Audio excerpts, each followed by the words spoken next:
इरफान पठान ने एक बड़ी बात बोली है, किसके लिए? रचिन रविंद्र के लिए। वो खिलाड़ी जिसने खुद कहा था कि मैं शायद इस बार आईपीएल के ऑक्शन में अनसोल्ड रह सकता हूं।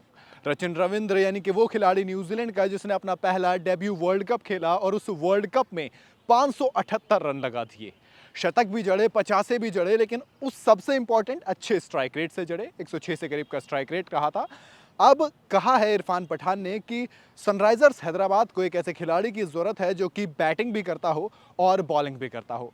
वर्ल्ड कप में इन्होंने भले से 5 विकेट लिए थे, लेकिन हम सब अच्छे से जानते हैं कि वर्ल्ड कप से पहले तक ये एक बॉलिंग ऑलराउंडर के तौर पर न्यूजीलैंड में खेल रहे थे। ऐसे में आईपीएल ऑक्शन में सनराइजर्स हैदराबाद के पास 34 करोड़ का पर्स खाली है और 3 ओवरसीज स्लॉट हैं, यानी कि 3 स्लॉट है जिसमें वो बाहर के विदेशी खिलाड़ी खरीद सकते हैं। 50 लाख के बेस प्राइस के साथ रचिन रविंद्र ने खुद को आईपीएल ऑक्शन के लिए रजिस्टर किया है।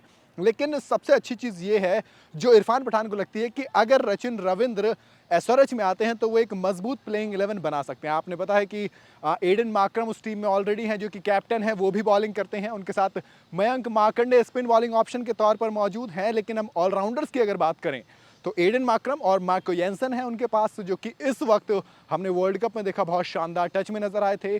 गेंदबाजी के साथ साथ बल्लेबाजी से भी उन्होंने दम दिखाया था। लेकिन अगर अब बात करें इंडियन की तो वॉशिंगटन सुंदर उनके पास है, एक स्पिन बैटिंग ऑलराउंडर।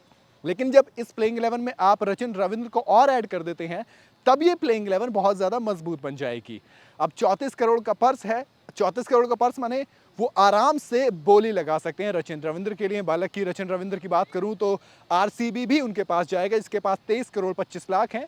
तो ऐसे में वो भी अपने ऑप्शंस को एक्सप्लोर करेगा और देखेगा कि बैंगलोर यानी कि जो लोकल बॉय का टैग उनके ऊपर लग गया है कि इंडिया से अगर रचिन रविंद्र की तरफ हम देखेंगे तो वो बैंगलोर के नज़र आते हैं।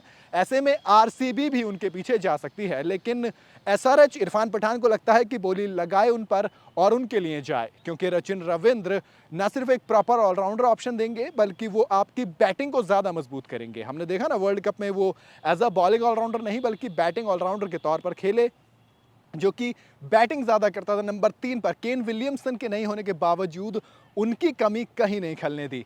ऐसे में अगर एसआरएच उनको पिक करती है तो एसआरएच के पास अपनी प्लेइंग 11 को और भी ज़्यादा मजबूत करने का मौका होगा। तो सवाल ये आता है कि क्या वाकई में एसआरएच ले जाएगी अपने बैंक खोल के रचिन रविंद्र पर बोली लगाएगी? क्या 50 लाख का ये बेस प्राइस अब 5 करोड़ 7 करोड़ तक जाएगा? क्योंकि अगर आरसीबी की तरफ आप देखेंगे तो उसके पास भी 23 करोड़ हैं। अब 23 करोड़ और 34 करोड़ में आप सिंपल से कह सकते हैं कि यार हम ठीक है, हम बात कर लेंगे। लेकिन चेन्नई की बात करेंगे, चेन्नई को भी ऑलराउंडर्स का बहुत शौक है। ड्वेन ब्रावो हमें याद है ना? तो अब रविंद्र जडेजा हमारे पास हैं। तो ऐसे में सवाल आता है कि रविंद्र जडेजा का एक और कंपेनियन, क्योंकि रविंद्र जडेजा का बल्ला इतना अच्छा नहीं चला है पिछले कुछ वक्त से। आईपीएल में उन्होंने ज़रूर टच दिखाया था बल्ले का, पर अगर रचिन रविंद्र आते हैं तो वो जो एक तो आ जाता है ना, बस लेफ्ट आर्म, फिर बॉलर भी है, फिर अच्छी बैटिंग भी कर रहा है। हमारे पास एक ऑलराउंडर है जो फील्डर और बॉलिंग में कमाल कर रहा है लेकिन बल्लेबाजी में दम नहीं दिखा पा रहा है। लेकिन इधर अगर रचिन रविंद्र सीएसके में जाते हैं तो वो ऑलराउंडर भी उन्हें मिल जाएगा जिसकी बल्लेबाजी कमाल की है, जो बॉलिंग भी अच्छी करता है। ऐसे में आपको क्या लगता है, क्या इरफान पठान की बात मानते हुए एसआरएच दम दिखाएगा या फिर रचिन रविंद्र को चेन्नई या फिर बैंगलोर लेकर जाएगा?